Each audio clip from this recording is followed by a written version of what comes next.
Muito bem, tá chegando a hora da gente plantar, então mãos à obras.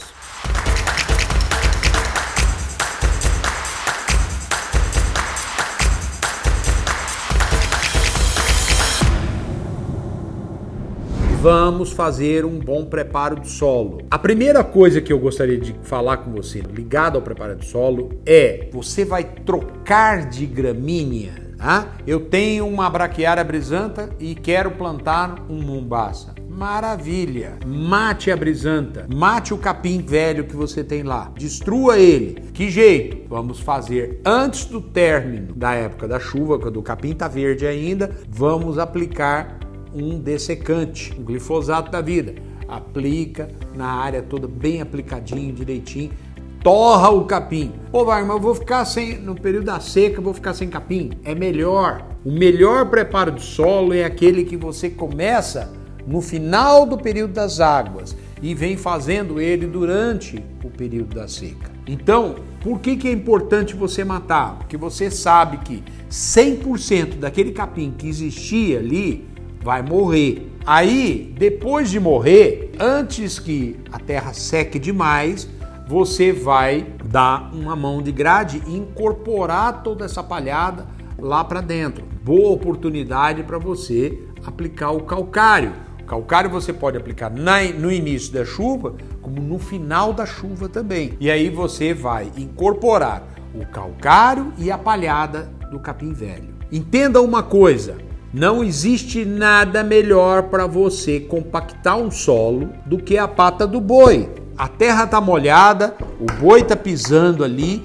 e ele está compactando o solo. No decorrer dos anos, a tendência é do solo ir ficando mais compactado. E em pecuária, a gente enxerga, a gente tem uma camada de compactação que a gente chama de subcompactação. Não é na superfície, é em torno de 10 a 15 centímetros abaixo. O que vai acontecer? Você tem que destruir essa camada. E isso eu vou conseguir com uma boa mão de grade ou até um subsolador, se for necessário. Em termos de preparo de solo, é você fazer conservação do solo. O que é? Se você tem um terreno com uma ligeira inclinação, construa curvas de nível, terraços. Para quê? Para segurar a água. Isso ajuda muito. Se você tem lá embaixo uma nascente, pode ter certeza, e fizer várias curvas de nível, você vai melhorar o volume de água naquela nascente. A água vai infiltrar melhor. Porém, o que acontece? O boi desce para beber água e sobe para comer capim. Desce para beber água e sobe para comer o capim. O que vai acontecer? Ele faz caminhos no pasto. Na curva de nível sua, o boi vai escavando, passando pelo mesmo lugar. E aí chega um dia que ele corta a curva. E aí vem uma chuva grande e estoura a curva. Estourou a curva, vaza tudo para a curva de baixo, estoura a curva de baixo e vai provocar uma grande erosão. O que você deve fazer? Construa suas curvas de nível, porém, a cada 50 ou 80 metros, você vem com uma lâmina e entope dentro da curva com terra. Então você vai fragmentar a sua curva de nível em vários pontos. Se o boi romper um pedaço da sua curva, só vai vazar água de um pedaço e não vai estourar as curvas de baixo. A gente chama isso de travesseiro. Gostou da ideia? É fundamental fazer um bom preparo. Se você tem alguma coisa de plantas daninhas na sua pastagem, a hora de você destruir essas plantas daninhas com uma grade mais pesada e jogar essa planta daninha lá para baixo, enterrar ela, é agora. Tá? Então você deve preferencialmente trabalhar com uma grade pesada ou intermediária, depois uma segunda passada de uma grade intermediária e finalizar com uma grade niveladora. Tá? Então isso tudo depende do estágio que você tem de degradação da sua pastagem. Posso usar arado, Wagner? Pode, perfeitamente. O problema de usar arado é que o rendimento é mais lento, demora um pouco mais, mas o serviço fica muito bem feito. É fundamental que você faça uma inversão no preparo do solo. Você enterre um banco de semente, tanto de invasoras como de capim, lá para baixo. Hoje é muito comum a gente encontrar nas pastagens o que eu chamo de outras plantas, que é o esporobolos ou navalhão. São invasoras de folha estreita e elas têm uma grande... O esporobolos chega a produzir 2.000 sementes por ano. Só que a semente dele é muito miudinha. Se você no preparo do solo conseguir jogar esse banco de semente a 10 centímetros de profundidade, não nasce mais. Então esse é um dos segredos. Faça um bom preparo de solo, ok? Que passar a grade niveladora, Wagner? A grade niveladora vai destorroar o seu solo, vai dar o acabamento final, senão vai ficar muito torrão grande e a semente não vai ter aonde se agarrar para germinar. O que eu quero chamar a sua atenção? A semente de capim, gente, ela é muito miúda, olha.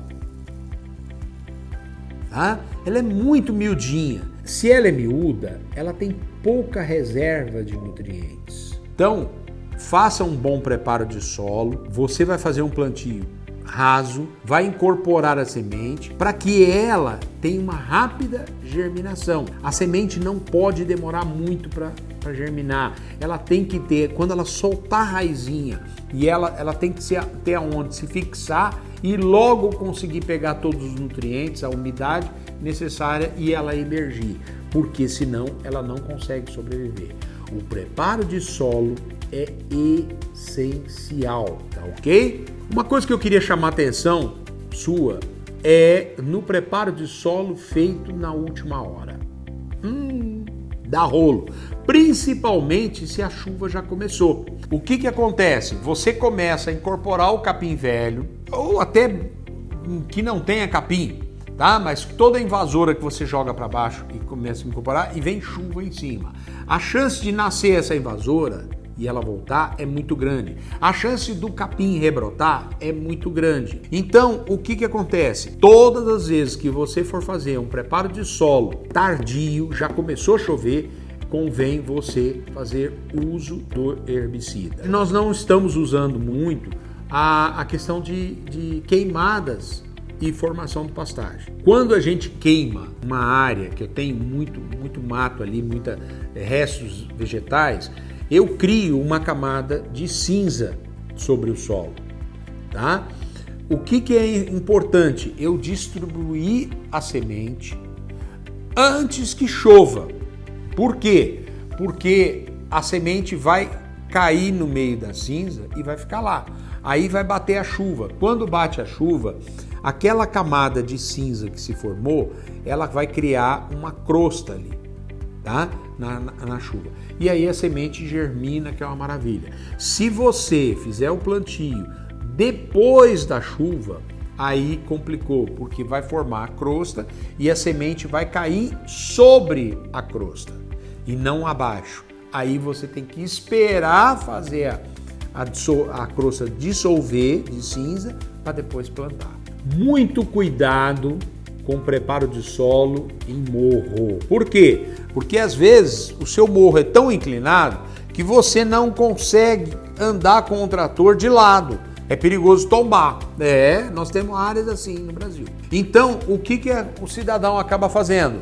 O famoso morro abaixo. Quando você faz o preparo de solo morro abaixo, é alto risco, amigo. Por quê? Porque o risco já vai ficando no sentido morro abaixo. E a água da chuva vai correr por ali. Então você pode ter erosão, tá? O ideal seria você trabalhar com um trator de esteira, que ele consegue andar lateralmente e fazer um bom preparo. Se não conseguir, faça o preparo de solo tentando procurando cruzar o máximo possível, faça o plantio logo e aumente a dosagem do plantio para rapidamente fechar. Nós falamos de troca de gramíneas, mas e se eu for deixar a mesma gramínea? Eu posso fazer o que nós chamamos de preparo de solo mínimo. O que seria o preparo de solo mínimo? Vamos supor que eu tenho um pasto que está degradado de Braquiária brisanta, tá? E eu quero repovoar esse pasto com a brisanta. O que você pode fazer? Você vai passar uma grade intermediária no pasto, mas não muito aberta, mais fechada, com um mínimo de abertura, cortando o solo somente. E aí você vem e rebaixa, a braquiária velha tem que estar bem rebaixada, tá? E aí você faz uma semeadura, uma sobressemeadura sobre esse braquiarão, tá? E aí o que vai acontecer? Você vai ter a semente daquele braquiarão e a semente nova nascendo. E você vai ter a recuperação do pasto. Então não seria bem uma formação, mas mais uma recuperação.